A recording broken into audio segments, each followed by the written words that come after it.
number 6 is one of Buffett's most famous positions, and one that he's famously a customer of himself.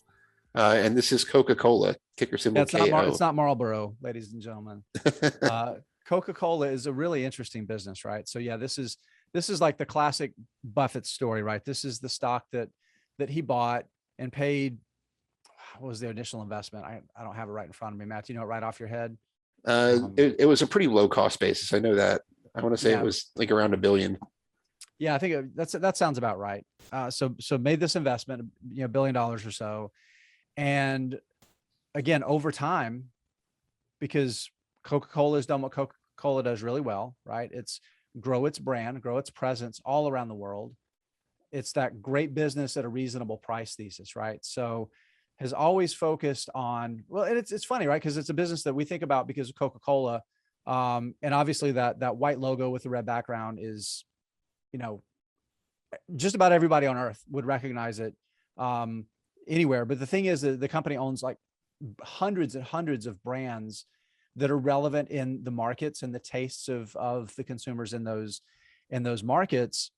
But I think the thing that's really interesting is that even as the popularity of sugary carbonated beverages has decreased, the company's ability to leverage its pricing power and its brand power has allowed it to continue to grow revenues, continue to grow cash flows, raise that dividend every year for decades. And I think it's at a point now, Matt, I don't know the exact number, but I think every year and a half or 2 years, Coca-Cola pays Berkshire its cost basis.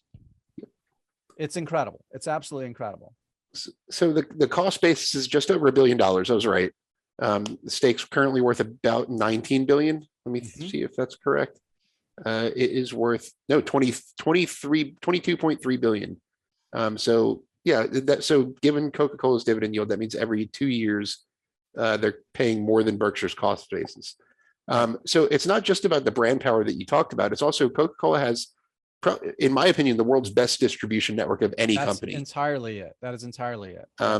And it's not their core product. Let's say that consumer tastes drastically change and no one wants their sugary products anymore. Doesn't matter. It doesn't hurt. Let me ramble off. Let me ramble off a couple of things that they own that would keep them in business. Ever buy Dasani water or Smart Water? Those are Coca-Cola products. Yep. Vitamin water is a Coca-Cola product. Powerade's a Coca-Cola product. Yep. Minute Maid orange juice, Simply Orange, the Fairlife dairy product brand, that's a Coca-Cola product. There are a lot of products. Well, and those are just the ones that us folks in North America are going to recognize. Right. Honest, the tea company, that's a Coca-Cola product. Mm-hmm. They keep inventing better diet cola products. Right. I think they're starting to dabble in and move back in towards alcoholic beverages too. I think that's just something that's for a long time. There's a lot that's going to keep them in business. Yeah. Oh yeah. Yeah. Consumer tastes are not changing around the world the same way they are here.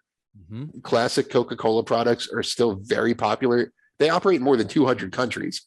And in a lot of them, the classic products are not declining in popularity, to put it mildly. They're gaining in popularity. Right. And that distribution network they have not only have the pricing power, but they can get their product to these all around the world cheaper than their competitors can. And they've raised their dividend every year they're a dividend aristocrat. I know that. And I don't see that changing anytime soon. They're one of Berkshire's best income stocks, and one that Buffett will not get rid of as long as he has anything to do with it. And I think they'll own that for long after he's no longer in charge.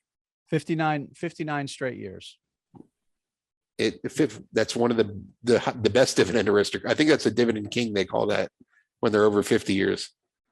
It's an amazing company. It really is. It's good. And it's the kind of company that's already built so that it doesn't have to have a dynamic superstar leader, just somebody that's operationally sound. But Buffett called Coca-Cola a ham sandwich company because it's a company that a ham sandwich could run. Yep. Love it. Absolutely love it. So I'm guessing, Matt, you and I both, we kind of put this one in the middle of the pack largely for the same reason. And it gets back to kind of that valuation thing, right? Valuation and upside potential. I like stocks that have a great combination of good value and a lot of upside potential. And I feel like when Buffett bought Coca-Cola just after the crash in 1987. So clearly he saw a great combination of value and upside potential over the long term. I feel like that's a little more limited today. But again, if I were closer to retirement age, kind of same thing with Verizon, I would probably put Coca-Cola a lot more highly on my list. If I were in it for the income more than I am. I'm a value investor, but I don't really care that much about dividends at the moment, I guess is the best way to describe my style. Right. And I think that really factored into my rankings here.